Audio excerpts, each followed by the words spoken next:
sa'yo. Since kasi si Erica bongga yung pag-amin niya, di ba? As in, buong ningning niyang inadmit yung kanilang, yung past nila ni James Reid. Once and for all, Jules, ano talaga? Na ano ba? Naging ano ba? Naging pag-ibig mo ba? Na parang ang pag-ibig mo ba talaga si Julia Barreto? Yung totoo. Relax. Sagutin mo. Kasi di ba? Aminan na umamin si Erica. Tapos ikaw. Si Erica yun.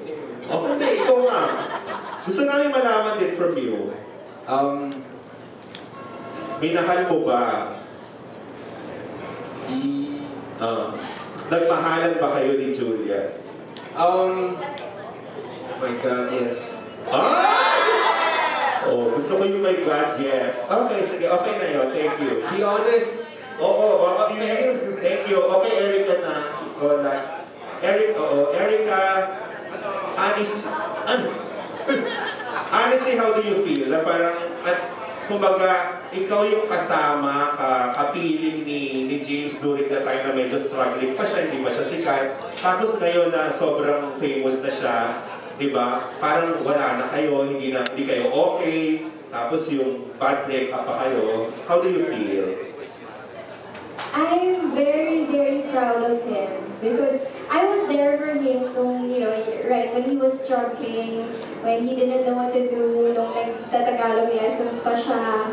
And to see him, successful and doing what he loves for his family, not for himself, I'm very happy for him. Wow, ganda ng sagot. Positive. Pero what went wrong, girl? Ano nangyari sa inyo dalawa? Kasi di ba, sayang kumbaga kung ngayon yung, di ba, parang sayang kung ngayon mo siyang boyfriend, bonggang-bongga, kaniingitan ka na lahat ng girls, di ba? Anong nangyari? I wouldn't say naman po it was a bad breakup, but it wasn't a good breakup in a way. But siguro life had to happen, and we wanted to focus on ourselves, on his career, and on myself. I wanted to go back to school, so. But you're no longer friends? No, we're not friends. Wow, okay. Tapos may bago ka ng love, totoo ba? Si Marvin? Ay, hindi po, that's my sister. Sister mo, okay. Ikaw wala kang bagong boyfriend? Not for now. Okay, thank you. Thank you. Ay, salamat, natapos din si Alan. But really appreciating mo yung mga 16 years old, 18, mga edad nila, they're honest, that yun lang talaga may pagmamalaki ko, hindi sila yung mga, di ba, yung pa-showbiz na mga sagot ng mga senior actors.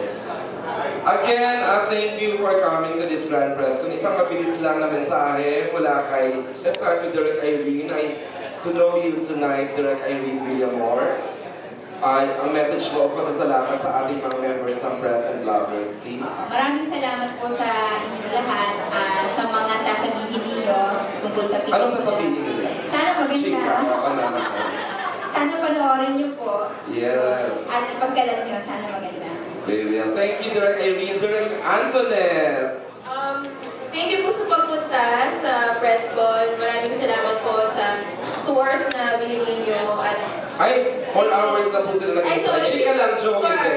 We start by something. Saka thank you in advance sa mga isusulat niyo tungkol sa movie, sa support. Thank you po. Oo. Okay, and of course, Erica, ang babaeng nagpasabog tonight ng mga revelasyon. Go ahead, Bebe. Thank you so much. I hope you guys all enjoy the movie. Alright, thank you, Erica. Julian! Maraming salamat po sa pagpunta niyo dito, and sana po magustuhan niyo yung movie, and abangan niyo po. Like, oh my God, yes. Parang gano'n, di ba? And of course, okay, Sophia! Maraming salamat po sa lahat ng tao na nandito, and sa oras na ibinigay niyo po sa amin, and sana po manood po ngayon wala sa Sus Pag-ibig, and sa Cornerstone po, sa Star Cinema, kay Direct Joyce po, salamat.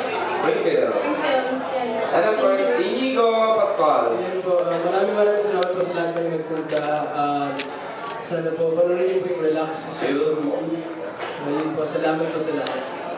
Okay, thanks everyone. And of course, thank you Direk